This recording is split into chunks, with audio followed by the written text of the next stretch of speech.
하나님 마지막에 우리를 심판할 때 심판의 기준이 뭐라 그랬어요?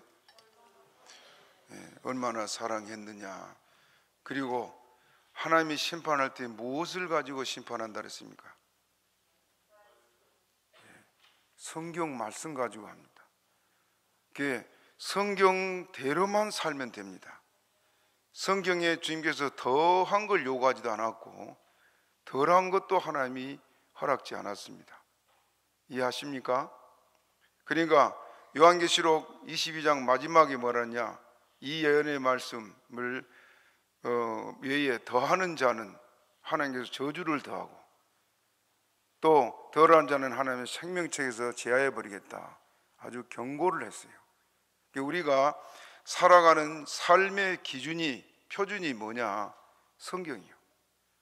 항상 우리가 성경을 가까이 하고 성경대로 살았느냐 안 살았느냐, 그걸 우리가 생각하고 늘 믿음 안에 서 있는 저와 여러분 되기를 바랍니다. 이제 오늘 예배에 대한 것을 생각하는데, 지금 우리가 50일 특별 새벽 기도하면서 예배 회복을 위해서 늘 기도하지 않습니까? 예배가 무너진다는 것 늘 말씀드렸지만은 하나님과의 관계가 무너진 것입니다. 그렇죠? 우리는 하나님을 만나는 것이 예배를 통해서 만납니다. 그렇죠? 하나님은 예배를 통해서 그러므로 우리를 만나주시고 우리에게 필요한 모든 은혜와 복을 내려주세요. 그리고 우리가 하나님의 은혜를 진실로 받고 잘되고 평안한 삶을 누리기 원한다면 하나님과의 관계가 회복돼야 돼요. 그것이 바로 예배라는 것입니다. 오늘 우리가 이 중요한 일을 가지고 말씀을 생각해 보겠습니다. 지난번에 말씀드린 대로 로마서는 크게 두 부분으로 나눈다 그랬죠. 1장부터 11장까지는 뭘 말한다 그랬어요? 로마서에 다른 어떤 책보다도 로마서에는 교리 부분을 아주 잘 다루고 있습니다. 바울 사도가 쓴 이 교리 부분, 그리고 11장까지가 교리 내용이고 12장 1절부터 15장 13절까지는 구원받은 우리가 어떻게 살아야 되느냐 하는 생활 문제를 기록하고 있습니다. 우리가 잘 알다시피 구원은 우리가 행위로 구원받는 것이 아닙니다. 그렇죠? 그러나 믿음의 결과로 나타나는 건 뭐예요? 행위요. 온전한 믿음이 있는 사람은 행위가 거룩하고 깨끗할 수밖에 없습니다. 그렇죠? 왜 그래요? 하나님 앞에서 사니까 말이에요. 그러니까 예수를 믿어 교회를 다니면서도 전혀 하나님과 관계없는 사람이 많아요. 늘 말씀드렸지만은 예수님도 그것을 명백하게 몇 번씩 얘기한 것이 염소와 양이 있고 알곡과 쭉정이가 있다 그랬어요. 자기는 잘 믿었다고 잘했다고 생각하는데 마지막에 주님께서는 지옥불에 던질 쭉정이들이 많이 있다 그 말이에요. 그래서 우리가 우리 자신을 돌아보고 늘 믿음에 있는가를 생각해 봐야 됩니다. 그것은 믿음이 있는 사람은 그 삶이 깨끗할 수밖에 없습니다. 그래서 예배와 우리의 삶은 떨어질 수 없는 관계예요. 밖에서는 밖에 생활이고 교회에서는 교회 생활이 아니라 교회나 밖에나 성도의 생활은 일치해야 됩니다. 그래서 과거의 목사님들은 신행일치라는 말을 많이 하셨어요. 그러므로 이제 오늘 여기서 중요한 것을 먼저 말씀하고 있는데, 먼저 12장 1절을 우리 다시 읽읍시다. 시작. 그러므로 형제들아, 내가 하나님의 모든 자비하심으로 너희를 권하노니 너희 몸을 하나님이 기뻐하시는 거룩한 산 제사로 드리라. 이는 너희의 드릴 영적 예배니라. 먼저 그러므로 형제들아, 내가 하나님의 모든 자비하심으로 너희를 권하노니. 하나님은 자비 하나님이시죠. 우리가 잘 알듯이 시편 136편 1절에 보면은 여호와께 감사하라, 그는 선하시며 그 인자하심이 뭐라세요? 영원하다. 천년을 하루같이. 사람이 그럴 수 있어요? 유대인들은요, 그 탈무드에 3번까지는 용서하라. 3번까지. 그 이상은 뭐 용서. 그래서 베드로가 좀 마음을 크게 먹고는 몇 번까지 용서하리까 그랬어요? 7번까지 하리니까. 유대인보다 훨씬 나은 생각이죠. 그런데 예수님이 뭐라 했습니까? 70번씩 7번이라도 해라. 주님은 끝이 없이 우리를 용서해주고 불쌍히 해요. 너무 악을 행하는 사람을 보면서 하나님 저 사람 좀 안 데려갑니까 하고 우리가 호소하고 그런 경우 있어도 하나님은 끝까지 참아주고 끝까지 기다려 주십니다. 그 하나님의 인자, 하나님의 긍휼, 그것이 없었다면 우리는 살 수 없지요. 그렇지요? 그렇기 때문에 하나님은 자비가 한이 없으신 것이 우리 주님이시다. 하나님의 그 인자하심을 누가 측량하겠습니까? 그래서 그 인자하심이 영원함이로다. 오늘 저와 여러분을 향해서도 그렇습니다. 우리가 여러분 살아가다가 아무리 믿음 좋고 열심히 있던 사람이라도 범죄하고 타락할 수가 있습니다. 그렇죠? 베드로 예수님 붙잡아 주지 않았다면 어떻게 됐겠어요? 그는 한없이 추락했을 겁니다. 예수님 바닷가에 찾아와서 그를 손잡아 줬기 때문이지요. 그렇지 않아요? 전에 언젠가 얘기를 했습니다마는 최후의 만찬을 그림을 우리가 잘 알잖아요. 최후의 만찬을 누가 그랬어요? 레오나르도 다빈치가 그랬죠. 그 레오나르도 다빈치 그 중세 시대의 화가들은 주로 기독교 화가들이 많았습니다. 그래서 성화들을 많이 그렸잖아요. 그런데 최후의 만찬을 그리면서 예수님을 그리고 다른 제자들은 이제 다 맞게 그려놓고 예수님과 그 가룟유다를 그리는데 예수님을 그리고 마지막에 가룟유다를 그렸다 그래요. 마음에 이 영감이 와야 되고 뭐 글도 쓰고 그림도 그리고 뭔가 마음에 감동이 있어야 되잖아요. 목사가 설교도 그래요. 그냥 아무거나 본문을 붙잡고 설교하는 것이 아니고 일주일 내내 하나님 이번 주에 주의 자녀들에게 먹일 양식이 뭡니까? 목사는 본문을 하나님이 주시면 설교 준비는 짧아요. 그렇게 안 걸려요. 그런데 하나님께서 이번 주에 백성들에게 주실 말씀 기다리는 것이 얼마나 애같한지 몰라. 그래서 기도하고 또 기도하고 그러게 됩니다. 여기 뭐 설교 준비는 늘 하지만은 성령님이 하신 걸 늘 느껴요. 성령. 제가 서울에서 목회할 때 한 번은 교회가 시험이 있었어요. 뭐 성도들이 시험 있는 게 아니고 교회가 막 전도사가 담임한 교회가 부흥이 되니까 주변에 힘 있는 목사들이 막 1년 만에 교회가 한 150명 출석했으니까 상당히 빨리 부흥된 거 아닙니까? 서울에서 부흥이 안 되는 그 지역이고 특히 서울 같은 데는 목사가 아니면은 교인들이 안 와요. 그런 환경에서 교회가 부흥되니까 목사님들이 막 밀어내고 그냥 그 교회를 차지하려고 그랬어요. 그래서 주보에 단위를 빼라 넣어라 했었고 힘들었습니다. 그 나중에 도봉산에 가서 다리 헌화했던 보름달이 환히 떠 있는데 산에 올라가서 얼마나 이걸로 기도했는지 몰라요. 그러니 하나님 내가 다음 주에 주의 양들에게 먹을 양식 달라고 그를 기도하는 기도 중에 말씀이 떠올라요. 그리고 말씀이 떠오르는데 달이 헌어 비치니까 책에 성경책 글씨가 다 보여요. 그래 해석까지 그 시간에 해석까지 생각지 않은 내용들이 해석이 톡톡톡 떠올라서 달밤에 썼습니다. 그걸 달밤에. 다음 주에 가서 저는 그냥 다른 생각 없이 그 산에서 받은 그대로 설교를 했는데 온 교회가 눈물 받아요. 교인은 교인들을 울고 또 목회자는 목회자들을 울고 그런 문제가 한꺼번에 해결되어 버리더라고요.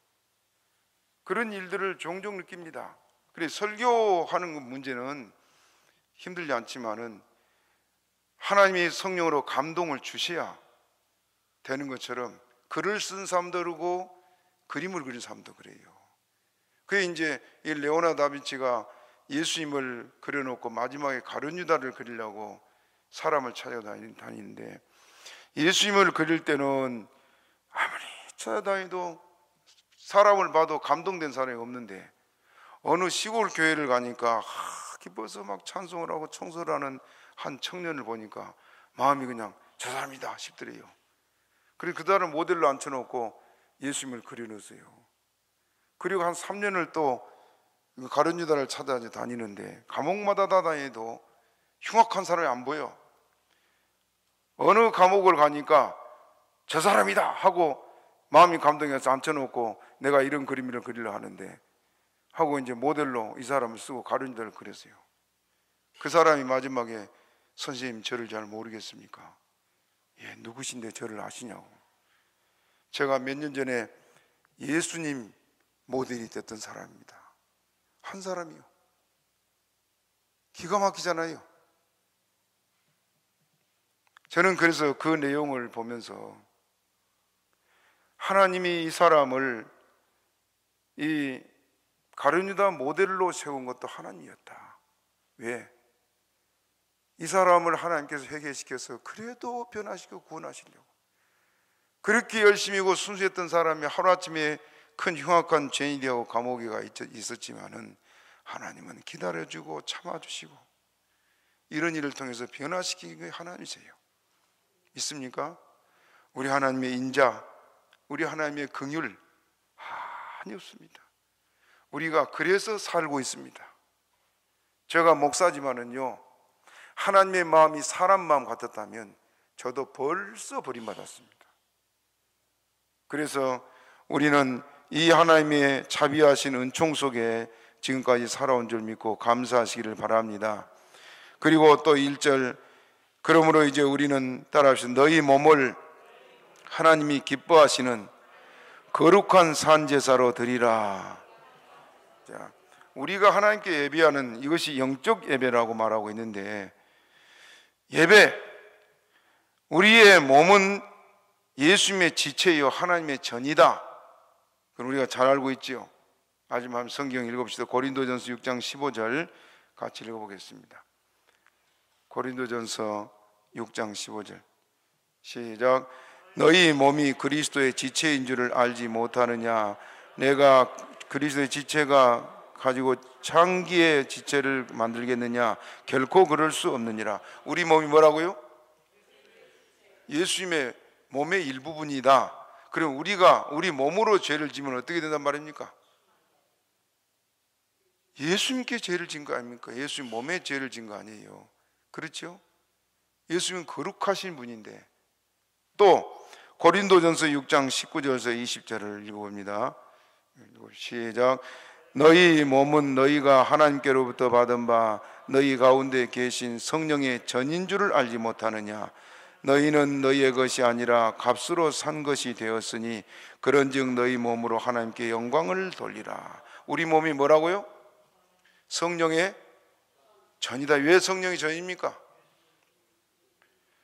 우리가 예수 믿고 성령으로 거듭나는 것은 성령이 우리 마음에 들어와 계신 거지요. 그리고 우리의 주인이 누구예요? 예수님이요, 성령님이란 말입니다. 그러니까 성령님이 지금 주인으로 계시기 때문에 우리가 우리 몸 자체가 거룩한 몸이에요. 하나님의 성전이란 말입니다. 그러니 우리 몸은 불신자들과 달리 구별된 사람이요. 그래 믿습니까? 우리는 아무렇게나 취급하지만은 하나님은 우리를 거룩한 하나님의 성전으로 생각하십니다. 존귀한 자들이에요.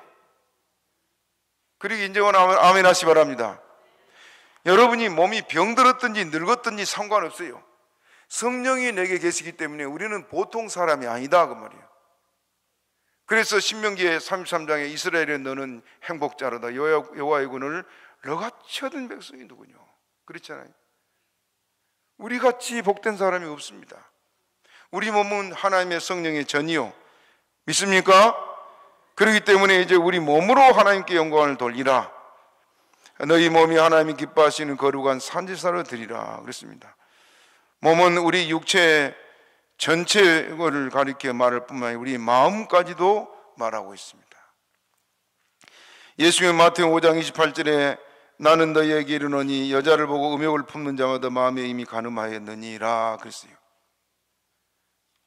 우리가 지금 몸으로 하나님께 영광을 돌리라, 예배하라, 여기 영적 예배다 그랬는데, 몸은 우리 몸뿐만 아니라 우리 마음도 같이 가는 겁니다. 그렇지요? 그래서 여자를 보고 음욕을 품는 자마다 뭐라고요? 간음했다. 그 몸으로 한 거예요? 마음으로 한 거예요? 마음으로 한 거예요. 입술로 지은 죄나 손발로 지은 죄나 마음으로 지은 것이나 몸에게 죄를 지은 것이다. 또 사람을 형제를 보고 미워하는 건 뭐라 그랬습니까? 살인이다. 살인. 요한일서 3장 15절에 띄워줄 수 있나?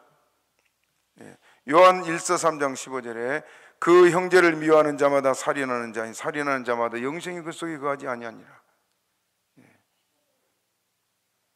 3장 15절. 자, 그러므로 마음으로 우리가 범죄한 것, 죄 지은 것도 몸으로 지은 죄와 같다 그 말이에요. 이해가 됩니까? 그러므로 몸으로 하나님께 제사 드리는 것은 몸을 제사로 하나님께 드리기 전에 삶에서 먼저 하나님께 제사가 드려져야 된다 그 말이에요. 아까 처음에 말했던 것처럼 우리는 교회 따로 세상 따로가 아니고 교회나 세상 생활이나 일치해야 된다. 그것이 참된 예배자의 자세입니다.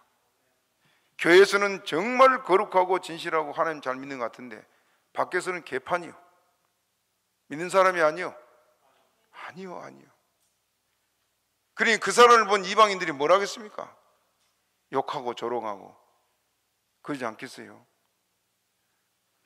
우리는 하나님을 예배할 때 몸으로 먼저 예배 드릴 걸 요구하고 있습니다. 우리의 모든 삶은 그러므로 예배적인 삶이 되어야 된다 그 말이에요. 어디서나 누구를 만나든지 하나님이 지금 여기 계신다. 예수님은 그래서 우리 보고 지극히 적은 소자에게 한 것이 누구에게 한 것이라 했습니까? 내게 한 것이다. 사람을 대할 때도 주임을 대하는 것처럼. 아브라함의 삶이 그랬잖아요. 아브라함의 삶이 지나가는 나그네들이요, 여러분 생각할 때 그분들을 천사로 알고 예수님인 줄 알고 대접했겠지요. 그런 사람이 있더라고요. 아니요, 평소에 그의 삶이에요. 평소에.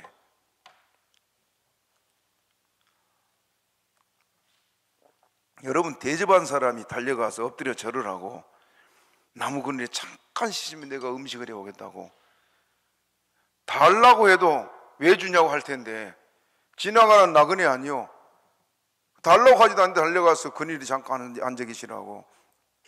그리고 그냥 대충 갖다 준 건 아니고 어떻게 했습니까? 소를 잡고, 세상에 세 사람 먹인데 소 한 마리 다 먹어요? 소를 잡고 떡을 만들고. 그것이 평소에 아브라함의 삶이었으니까 하나님이 아브라함에게 찾아온 것 아닙니까? 왜 아브라함이 그렇게 했느냐? 그는 모든 사람을 하나님을 대하듯이 한 것입니다. 이게 참 그리스도인들의 삶이에요. 있습니까? 전에 얘기했습니다만 용서해 주시오. 뭐 자랑하려고 한 것도 아니고 제가 이건 저한테는 손해지요. 근데 저희가 그 신학교를 다닐 때 제 아내가 그 의류를 좀 취급을 했는데 제 스승과 함께 6월 그 구국기도회 집회를 산에서 일주일간 했어요. 그 노인이 70 넘은 노인이 새벽에는 내가 설교하고 이분이 낮에 저녁에 설교를 하는데 이 노인이 설교를 해도 최하가 3시간이요. 그렇게 설교를 하고 일주일 내내 집회를 하다가 하고 돌아오니까 아주 지쳐가지고 입은 바삭바삭 타고 누워서 그냥 꼼짝 못하고 그 가게방에서 길가잖아요. 가게방에 자고 있으니까 내가 와가지고 제 아내 보고 고기를 좋아하시니까 빨리 고기를 좀 사다가 구우라고. 그러니까 저 사람이 장사하다 말고 막 바쁘게 고기를 사다가 그분이 막 음식을 요리를 하고 있는데 이분이 고나게 자다가 벌떡 일어나면 맨발로 막 밖에 도로까지 뛰어나가서 여보시오 여보시오 여보시오 그래요.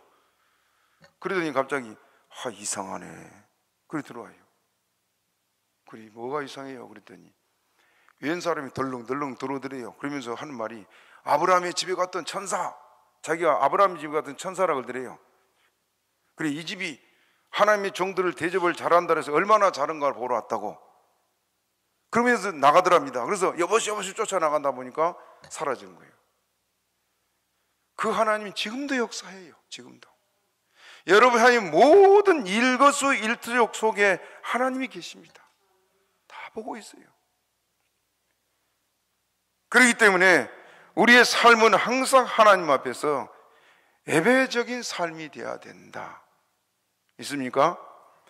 몸을 제사로 하나님께 드리기 전에 삶이 먼저 드려져야 된다.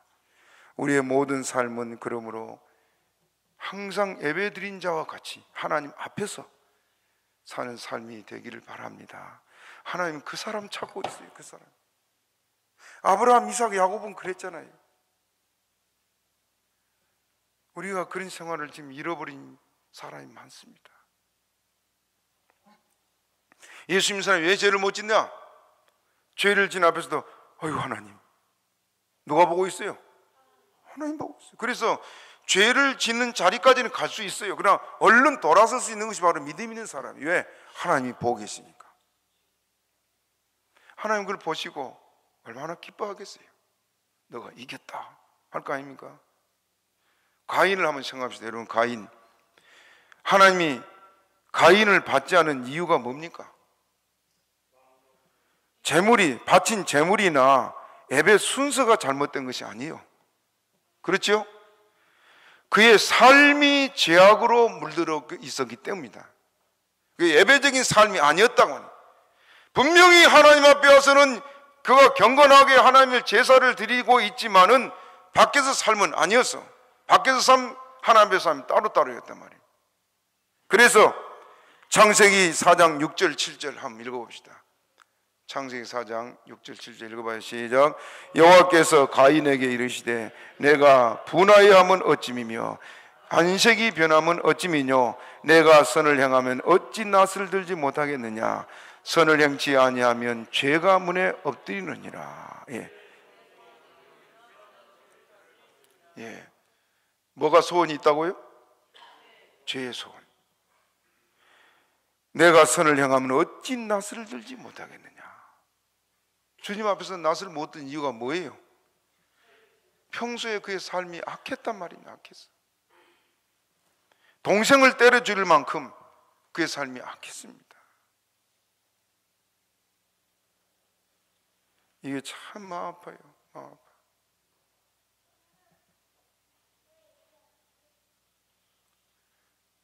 조금 전에 내가 설교 준비하면서 노예 어느 목사님들하고 카톡을 계속 주고받았습니다. 뭐 때문이냐면 이틀 전에 총동창회라고 있었는데 거기 좀 불법이 있었어요.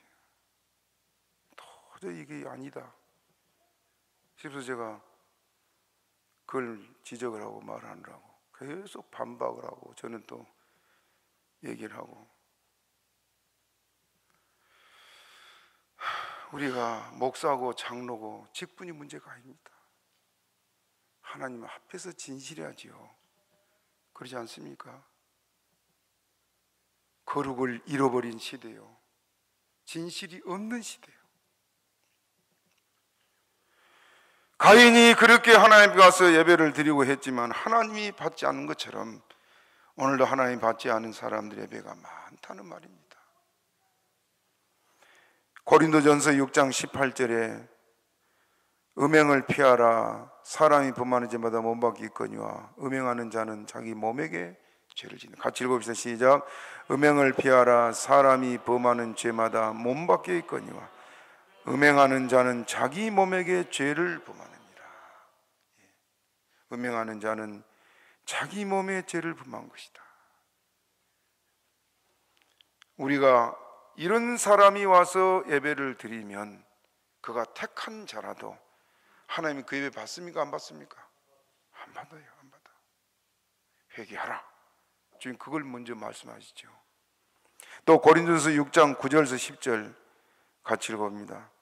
시작. 불의한 자가 하나님의 나라를 유혹으로 받지 못할 줄을 알지 못하느냐. 미혹을 받지 말라. 음란하는 자나 우상 숭배하는 자나 간음하는 자나 탐색하는 자나 남색하는 자나 도적이나 탐남하는 자나 술 취하는 자나 후욕하는 자나 토색하는 자들은 하나님 나라를 유혹으로 받지 못하리라. 밖의 생활이지요. 밖의 생활. 밖의 생활이 음란한 것, 우상 숭배하는 생활, 간음하는 생활, 탐색, 색을 탐하는 사람, 죄를 안지도 자꾸 음란한 생각에 빠져 있는 사람이라면 문제가 심각합니다. 또 남색하는 사람이 뭐예요? 동성연애자들이에요. 도적이나 탐남하는 자나 술 취하는 자나 후욕하는 자나 남을 욕하는 자, 토색하는 자들은 하나님 나라를 뭐라고요? 유업으로 받지 못한다. 이런 생활을 하는 사람들이 하나님께서 예배를 드리면 그 예배가 들어갑니까? 하나님께 올라갑니까? 안 올라갑니까? 안 돼요. 하나님께서 그 예배를 받지 않고 물리치신다는 말입니다. 또 요한계시록 22장 15절을 한번 더 봅시다. 요한계시록 천국 못 갈 사람들 읽으면 시작. 개들과 술객들과 행음자들과 살인자들과 우상숭배자들과 및 거짓말을 좋아하며 지어내는 자마다 성 밖에 있으리라. 성 밖이 어디예요? 지옥이요. 지옥. 여기 개들은 이단자들이에요. 개들. 술객들, 이 술객들은 여러분 무당이라는 사람들이지만은 또 거짓 선지자들도 포함됩니다. 거짓말하는 자들, 행음자들, 살인자들, 우상숭배한 자들, 거짓말을 좋아하며 지어내는 자, 거짓말을 자꾸 지어내는 사람들 있죠. 참 이런 사람 보면 너무너무 가슴이 아프고 억울해요.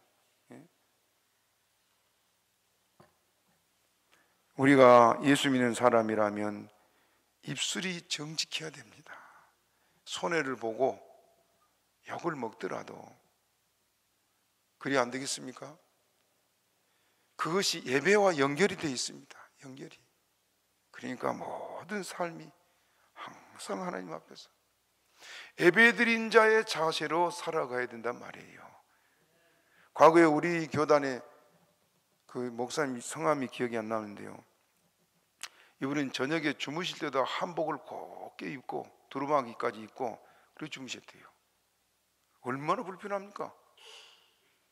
외출해야 될 오신데 왜 그렇게 주무시냐고 한번 같은 동기 목사님 물으니까 오늘 밤이라도 예수님 오시면 주님 맞이할 준비해야 될 거 아니냐고. 어떻게 보면 너무 고지식한 것 같지만은 그 마음이 순수하지 않습니까? 우리는 모든 삶에서 하나님 앞에서 사는 것을 잊지 말기를 바랍니다. 이것이 하나님 우리에게 받으시는 영적 예배인데, 다시 12장 1절 읽어봅니다. 시작. 그러므로 형제들아, 내가 하나님의 모든 자비하심으로 너희를 권하노니 너희 몸을 하나님이 기뻐하시는 거룩한 산제사로 드리라. 이는 너희의 드릴 영적 예배니라. 이는 너희의 드릴 영적 예배다. 그러므로 너희 몸을 하나님이 기뻐하시는 거룩한 산제사로 드리라. 우리가 이렇게 주님을 예배할 때 하나님 우리를 심히 기뻐할 줄로 믿습니다. 전에 여러분 자주 얘기했습니다마는 제가 어려서 자주 듣던 얘기요, 용서하십시오마는 그때 어디를 가다 이방인들이 예수 믿는 사람 하면은 세 가지는 빼지 않고 얘기를 했어요. 술 안 먹고 담배 안 피우고 거짓말 안 하고. 어려서 많이 들었어요. 어려서. 요즘은 그냥 달라. 목사부터 술 먹으라고 강조를 해. 목사부터. 참 기가 막혀요. 그 술 먹으러 강조한 목사 술을 마실까요? 안 마실까요? 마시니까 그 말하지. 뒤가 구리니까. 우리가 여러분 하나님 앞에서 늘 이렇게 진실하게 거룩한 삶을 힘써 하기를 바랍니다. 너희 몸을 하나님이 기뻐하시는 따라없이 거룩한 산 제사로 드리라. 정한 예배 시간에 와서 예배 드린 것만이 예배가 아니다. 거룩한 삶, 하나님 앞에서 삶이 먼저 예배가 되어야 된다는 것을 강조하고 있습니다. 믿습니까? 그래서 레위기 11장 44절 같이 읽어봅시다. 레위기 11장 44절 시작.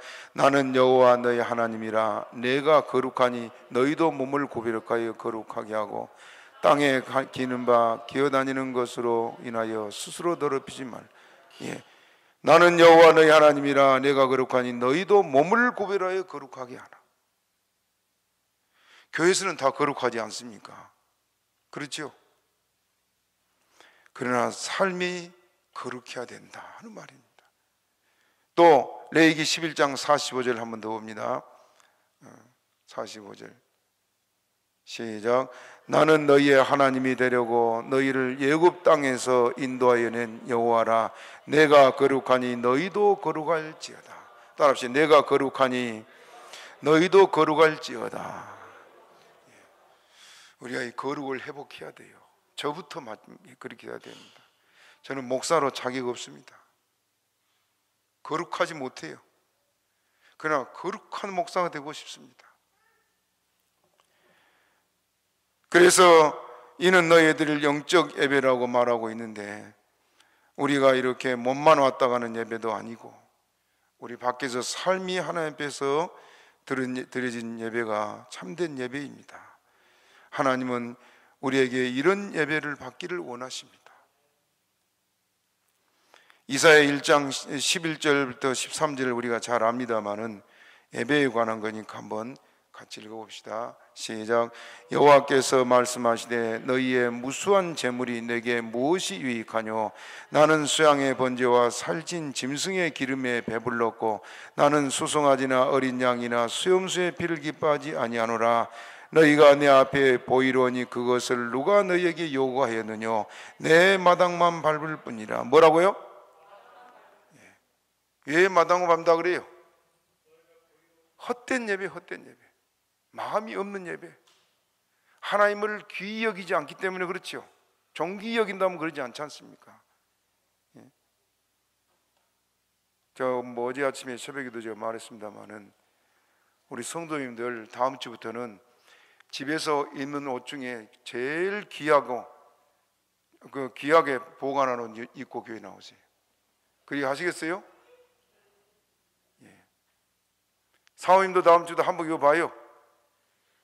왜 언제부터 신사가 돼가지고 그냥 적당히 입고 나오지 않나 싶어요. 본이 되지 않겠어요? 특히 안수 집사님들 이상은 꼭 양복 입으세요.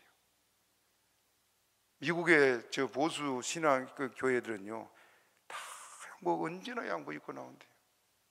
그 구별된 생활이요. 예배도 그래요.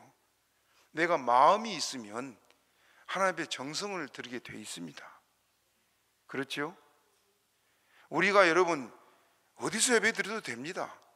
그러나 하나님이 기뻐 받으실 만한 예배가 돼야 안 되겠어요? 그래, 내 마당만 밟고 간다. 나 교회 갔다 왔는데요? 그게 전부가 아니다 그 말입니다. 하나님이 기뻐서 흐뭇해서 예배를 받으시고 뭘 줄까 하고 주님께서 손 내밀어야 될 정도로 해야 안 되겠습니까? 예배가 회복돼야 하나님과 우리의 관계가 회복되고 모든 좋은 것들을 받게 되어 있습니다. 또 13절 봅시다. 이사야 1장 13절 시작. 헛된 재물을 다시 가져오지 말라. 분향은 나의 가증 여기는 바요 올삭과 안식일과 대로 모이는 것도 그러하니 성회와 아울러 악을 행하는 것을 내가 견디지 못하고. 예배는 잘 드린데 또 뭘 한다고요? 악을 행하는 걸 하나님이 견디지 못하겠다. 목사의 마음은 여러분 보세요. 좀 바르지 않은 목사라면 교인 들어와서 헌금만 많이 해주고 예배만 잘 서면 자리만 채워주면 돼. 그럴 수도 있습니다. 그러나 그 하나님이 받은 예배가 돼야지. 안 그러겠어요? 참된 목사라면 성도들의 잘못을 가슴을 도려내듯이 찔르고 회개시켜야 돼요. 그 말을 들을 수 있는 성도가 돼야 됩니다.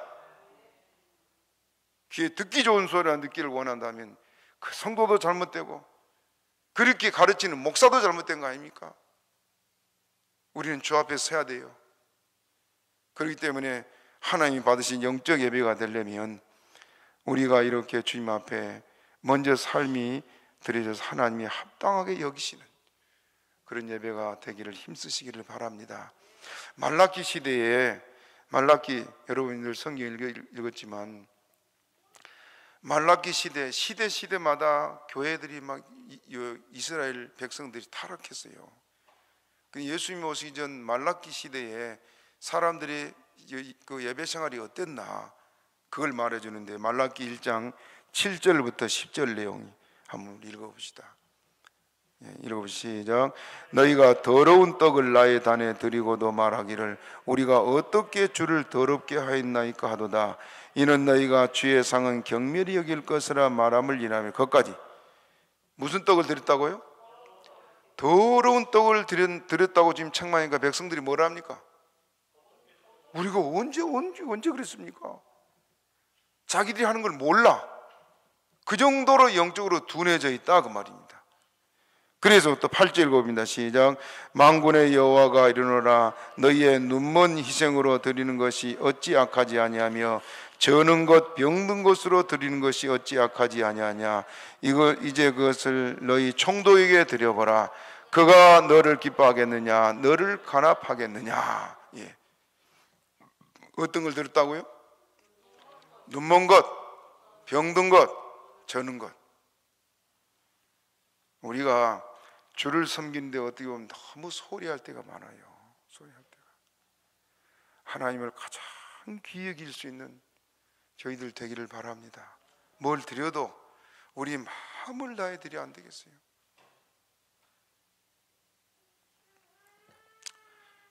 예, 우리가 헌금 하나를 해도 그냥 대충 드릴 게 아니고 하나님 앞에 뭘 더 드릴까? 그런 자세로 드리시기 바랍니다. 그래 하나님이 어떻게 한다 그랬어요? 여러분 우리가 지금 헌금 드린 것은 씨앗을 땅에 심는 것 같다 그랬어요. 그렇죠. 그래서 적게 심는 자는 뭐라고요? 적게, 많이 심는 자는 많이 거둔다. 많이 거두기는 원하는데 심는 것은 적게 심어. 우리가 마음이 죽게 있으면은 물질도 죽게 있습니다. 하나님 앞에 우리가 풍성할 수 있어야 돼요. 여러분들이 보세요. 마게도냐 교회는 고린도서 8장에 보면은 마게도냐 교회는 극한 가난 속에서도 어떻게 헌금했다 그랬어요? 풍성한 연보를 넘치도록 했다. 뭐 때문에 그랬을까요? 마음이 죽게 있었으니까. 마음이. 예부터 교회 목사님들이 한 얘기가 실상 부자는 헌금 많이 안 한다. 가난한 사람이 많이 한다. 늘 그래요. 우리 교회는 부자가 없어 다행입니다만은 여러분들이 힘을 다해 섬기시길 바랍니다. 그것이 하나님과의 관계가 온전해지는 것이고, 늘 말씀드리면 여러분 자식들한테는 아무리 많은 걸 줘도 아깝거나 후회돼요? 그런 사람 하나도 없어. 그래 교회 주님을 드려야 할 때는 이걸 내 말어. 그 고민 해본 사람 손 한번 들어봐요. 있어도 들겠어요? 하나님께 뭘 더 드릴까? 어떻게 하면 주님을 기쁘게 드릴까? 말라기 시대는 안 그랬어요. 말라기 시대는 눈먼 거, 병든 거, 저는 거, 좋은 거 다 빼놓고 안 좋은 것만 갖다 주고. 예. 교회 우리가 헌물을 드릴 때도 좀 생각해 봐야 돼요. 선물 드릴 때도. 전에 제가 아주 철실히 깨달은 거 교회에서 얘기했습니다만은 청년 시절에 학생 때부터 다니던 교회 서울의 화곡동에 있었는데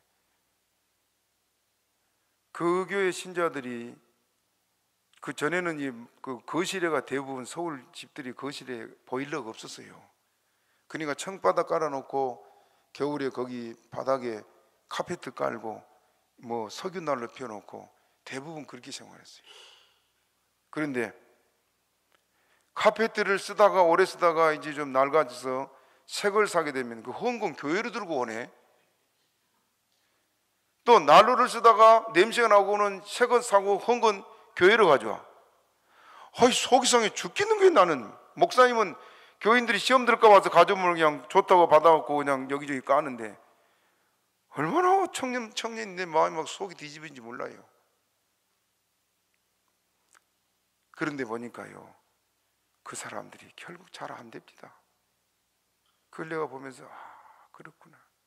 눈먼 것 병든 것 저는 것들인 생활이 저렇게 되는구나. 제가 그걸 절실히 깨달았습니다. 주님 앞에 뭘 드리고 싶으면 가장 좋은 걸 드리시기 바랍니다. 그게 우리가 하나님을 사랑하는 길이고 하나님이 기뻐서 복을 주실 만한 사람 아니겠어요? 또 말라기 1장 10절을 읽어봅시다. 9절 시작. 만군의 여호와가 이르노라 너희는 나 하나님께 은혜를 구하기를 우리를 긍휼히 여기소서 하여 보라. 너희가 이같이 행하였으니 내가 너희 중 하나인들을 받겠네. 뭐라고요? 하나인들을 받겠느냐? 또 10절 시작. 만군의 여호와가 이르노라 너희가 내 단위에 헛되이 불사르지 못하게 하기 위하여 너희 중에 성전문을 닫을 자가 있었으면 좋겠도다. 내가 너희를 기뻐하지 아니하며 너희 손으로 드린 것을 받지도 아니하리라. 참 서글픈 일이잖아요. 서글픈 일. 지금 나는 우리 예사르교 성도는 그러지 않은 줄 압니다만은 지금 전반적으로 한국교회 모습들이 하나님에 대해서 이렇게 소홀히 하고 좀 더 심하게 멸시하는 하나님의 말씀대로 그런 일들이 적지 않게 있습니다. 적지 않게. 하나님 우리의 생명이요, 우리의 전부 아니요. 우리가 잠시 후에 인생 마치고 천국 가면은 누구랑 살아요? 예수님과 살아야 돼. 예수님과. 지난번에 제가 설교했잖아요. 천국이 아무리 화려하고 모든 것이 갇혀 있어도 예수님 오는 천국은 천국이 아니요. 천국 아니요. 우리 마음에 막 넘쳐나는 기쁨이 어디서 옵니까? 예수님께로부터. 예수님께로. 그러니까 그 화려한 천국에 예수님이 없다면 그 기쁨이 없어. 신랑이 없으니까. 그래서 천국이 아닌 것이란 말이에요. 그럼 우리는 누구 바라보고 누구랑 함께 살아야 돼요? 예수님이 예수님. 당시에 내가 아무리 사랑하는 가족이 있고 뭐 친구가 있어도 결국 다 헤어져야 되고 영원히 살리는 우리 주님이세요. 그리고 찬송가 중에 내가 영원히 사모할 주님 찬송하잖아요. 영원히 사모하고 영원히 사랑하는 그 예수님. 그러면 그 예수님을 내가 만날 걸 생각하면 내 모습이 지금 어떤가 생각해 봐야 돼. 그래서 주님 앞에 설 때 잘했다 칭찬받고 네가 날 사랑했으니 나도 너를 사랑하노라고 주님 앞에 칭찬받고 위로받을 수 있는 저와 여러분 되기를 바랍니다. 오늘 성경 읽고 마칩시다. 로마서 12장 2절 이제 읽어봐요. 시작. 너희는 이 세대를 본받지 말고 오직 마음을 새롭게 함으로 변화를 받아 하나님의 선하시고 기뻐하시고 온전하신 뜻이 무엇인지 분별하도록 하라. 너희는 이 세대를 본받지 말라. 이 세대를 따라가지 말라 그 말입니다. 세대가 변했으니 우리도 변해야 된다는 생각 절대로 하지 마세요. 알겠습니까? 목사님 너무 거짓이가단 말 절대 하지 말아요. 거짓이간 게 아니라 그게 바른 길이에요. 그렇지요? 늘 말씀드리지만 여러분 세상은 변했어도 성경이 변했어요? 안 변했어요? 심판을 뭘로 한다 그랬어요? 성경 놓고. 성경이 안 변했으니까 우리도 안 변해야지. 성경 이상도 가지 말고 성경 이하도 가지 말고 성경대로만 살아라. 그게 하나님의 명령입니다. 그러므로 이 시대를 본받지 말고 세대가 아무리 변하고 타락해도 여러분 주님 바라보고 주 앞에 진실하게 살다가 승리자로 주 앞에 서기를 주님의 이름으로 축복합니다. 말씀 생각으로 주여 제 세번하기도 합니다. 주여